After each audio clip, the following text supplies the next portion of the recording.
Γεια σας, ονομάζομαι Αναστάσιος Τηλιανός Μπουγούτσος Άρπατ, αθλητίατρος, φυσιοθεραπευτής, βιοθεραπευτής, ψυχοτρονικός, πνευματιστής και επιστοποιημένος στη ραδιαισθησία. Όπως αναφέραμε στην προηγούμενη εκπομπή, μετά το θάνατο του φυσικού σώματος, αρχίζουμε και ανεβαίνουμε επίπεδο και έτσι απελευθερώνεται το αστρικό σώμα και ο άνθρωπος πλέον ζει στα διάφορα υποεπίπεδα του αστρικού επίπεδου. Πριν μπούμε στο θέμα μας, να σας υπενθυμίσω να μπαίνετε στην ιστοσελίδα του Μεταφυσικού delosdimensiongroup.com. Επαναλαμβάνω, delosdimensiongroup.com. Ο άνθρωπος δύναται να παραμείνει σε αυτή την κατάσταση από μερικά χρόνια μέχρι και αρκετές δεκαετίες του γραμμικού μας χρόνου. Ανάλογα με την προϋπάρχουσα πνευματική του κατάσταση, εξελίσσεται και μετά από κάποιο χρονικό διάστημα είναι πλέον έτοιμος ώστε να μεταβεί στα ανώτερα επίπεδα της ασωμάτου πια υπάρξεώς του. Το διάστημα όπου παραμένει ένας άνθρωπος στο αστρικό επίπεδο εξαρτάται από το πόσο ώριμος είναι και σε συναισθηματικό επίπεδο. Αρκετοί στην σύγχρονη εποχή είναι ώριμοι συναισθηματικά και γι' αυτό περνούν λίγα χρόνια στο αστρικό επίπεδο υπάρξεως μέχρι να εξελιχθούν και να περάσουν στα ανώτερα επίπεδα. Στην σύγχρονη εποχή βρισκόμαστε σε μια νοητική ανάπτυξη, όπου τα πάντα στον κόσμο μας περιστρέφονται γύρω από τη γνώση. Αυτοί που είναι πνευματικά ανεπτυγμένοι θα περάσουν λιγότερο σχετικά χρόνο στο αστρικό επίπεδο σε σχέση με τους μη ανεπτυγμένους. Με αυτόν τον τρόπο θα περάσουν σε σύντομο χρονικό διάστημα στο ιδεατό επίπεδο της υπάρξεως. Κατά την μεταθανάτια εμπειρία, το πέρασμα από το αστρικό στο επόμενο, το ιδεατό επίπεδο, είναι και αυτό ένα είδος θανάτου. Αποσυντίθεται το αστρικό σώμα και απελευθερώνεται το ιδεατό σώμα. Όπως και με το θάνατο του φυσικού σώματος, υπάρχει ένα στάδιο αναισθησίας σαν τη λιποθυμία. Η συνείδησή του επανέρχεται σταδιακά. Όταν επανέλθει πλήρως, η αντίληψη του έχει διευρυνθεί σημαντικά και εμπειρεύεται μια απέραντη αίσθηση γαλήνης και εφορίας. Η αίσθηση της εφορίας υπερβαίνει κατά πολύ οποιαδήποτε αίσθηση έχει ζήσει στιγμιαία κάποιος στο φυσικό και στο αστρικό επίπεδο. Σε αυτό το σημείο πεθαίνει το αστρικό σώμα και απελευθερώνει τον άνθρωπο στα επόμενα ανώτερα επίπεδα συνειδητότητος. Το αστρικό σώμα παραμένει ως ένα άδειο κέλυφος που υπό φυσιολογικές συνθήκες θα αποσυντεθεί όπως αποσυντίθεται στα στοιχεία του το φυσικό σώμα μετά το θάνατο. Το αστρικό σώμα αποσυντίθεται στις ενέργειες που το αποτελούν. Μετά τον αποχωρισμό από το αστρικό σώμα, ο άνθρωπος περνά στα ανώτερα επίπεδα, όπως το ιδεατό επίπεδο, όπως είπαμε.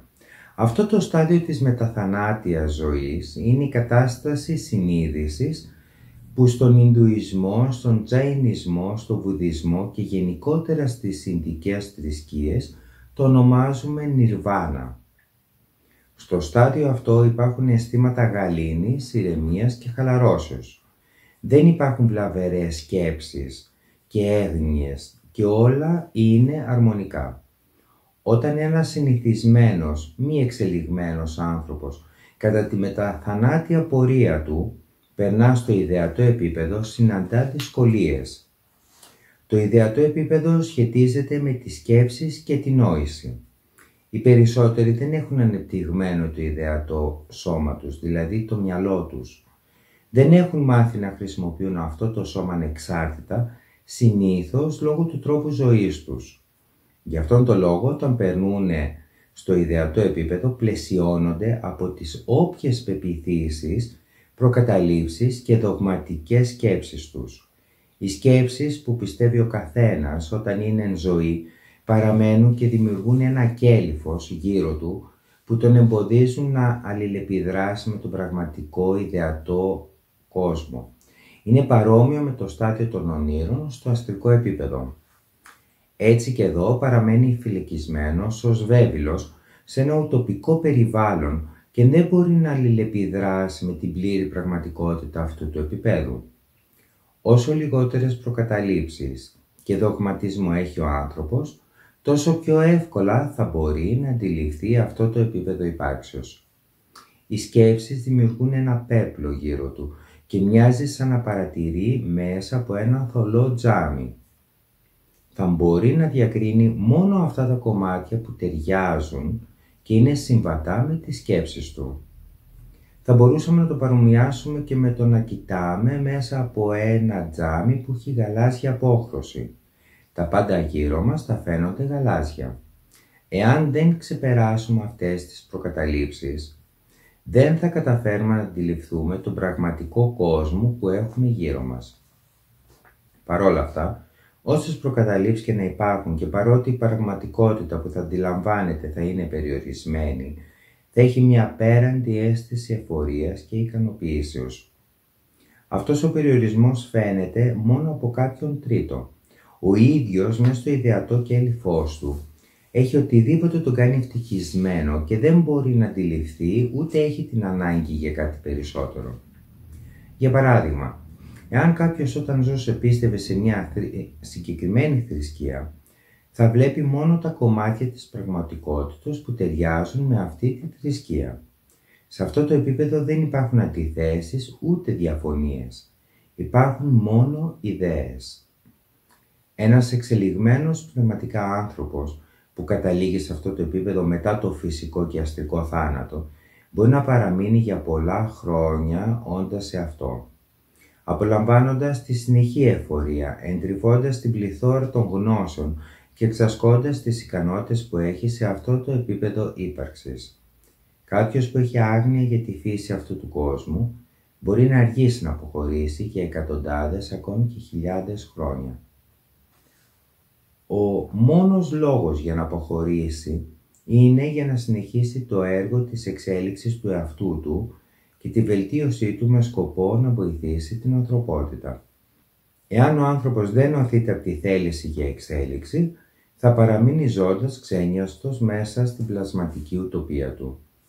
Σε αυτό το πέρασμα αναφέρεται αλληγορικά ο Όμηρος στην Οδύσσεια στο νησί των Λωτοφάγων.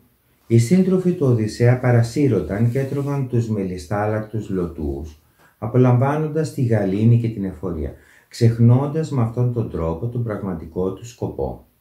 Ο Οδυσσέας με ισχυρή θέληση και με τον απότερο σκοπό της επιστροφής στο μυαλό του, κατάφερε να τους κινητοποιήσει για να ξεφύγουν από το νησί. Οποιαδήποτε οντότητα ή άνθρωπος στη μεταθανάτια πορεία του βρίσκεται στο ιδεατό επίπεδο, εκπέμπει αυτή τη γαλήνη και την εφορία.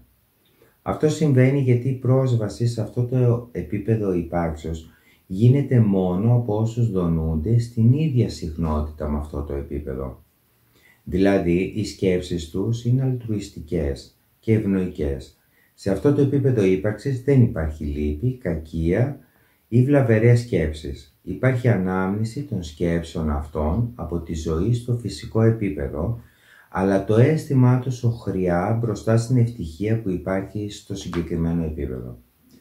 Όταν κάποιος περνά στο ιδεατό, περιορίζεται μόνο από τις προϋπάρχουσες αντιλήψεις του. Εάν δεν έχει προκαταλήψεις, τότε έχει μεγάλη χωρητικότητα και μπορεί να απολαύσει πλήρως αυτό το επίπεδο ύπαρξης. Εάν ένας άνθρωπος κατά τη φυσική ζωή του είχε πάθος μόνο με τις φυσικές απολαύσεις, θα βρεθεί σημαντικά περιορισμένος λόγω των ιδεών αυτών. Όποιος επιθυμεί τη γνώση θα βρει απέραντη γνώση σε αυτό το επίπεδο. Αντίθετα, όποιος επιθυμεί, για παράδειγμα, το χρήμα και τις επιχειρήσεις θα βρει τον εαυτό του σημαντικά περιορισμένο. Οι σχέσεις αγάπης που έχει αποκτήσει ένα άτομο κατά τη ζωή του στο επίπεδο αυτό θα δημιουργήσει μια μορφή έλξεως για αυτά τα πρόσωπα. Όταν κάποιος πεθαίνει και περνά στο ιδεατό επίπεδο, ελκύει όσους αγαπά κοντά του. Τα άτομα που βρίσκονται εν ζωή μπορεί να μην το συνειδητοποιούν, αλλά παίρνουν βοήθεια από αυτή την έλξη. Γνώσεις που αποκτά ένας άνθρωπος όταν περνά στο ιδεατό επίπεδο μετά τον θάνατο μπορούν να περάσουν στους ζωντανούς μέσω αυτής της σχέσης αγάπης.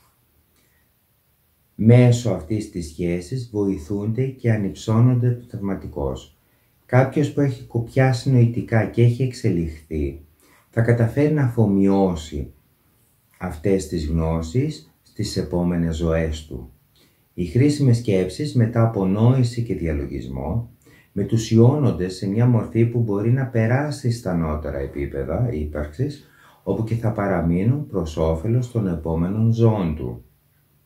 Στις επόμενες ζωές μπορεί να μην έχει τις συγκεκριμένες γνώσεις, αλλά θα έχει πολύ μεγαλύτερη πνευματική χωρητικότητα για να τις αφομοιώσει με ευκολία, όταν προκύψουν αυτές την επόμενη ζωή του.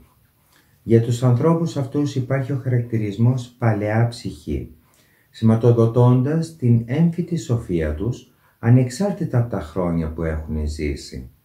Η πνευματική ανάπτυξη που έχει επιτύχει στις προηγούμενες ζωές του διαφαίνεται μέσα από τον τρόπο που αφομοιώνει νέες πληροφορίες και εμπειρίες. Το άτομο έχει μεγάλη χωρητικότητα και αναπτύσσεται πιο γρήγορα σε σχέση με τους συνομιλίκους του. Στην επόμενη εκπομπή θα μιλήσουμε για τον ιδεατό θάνατο. Εύχομαι το φως να ρέει πάντα μέσα σας. Γεια σας.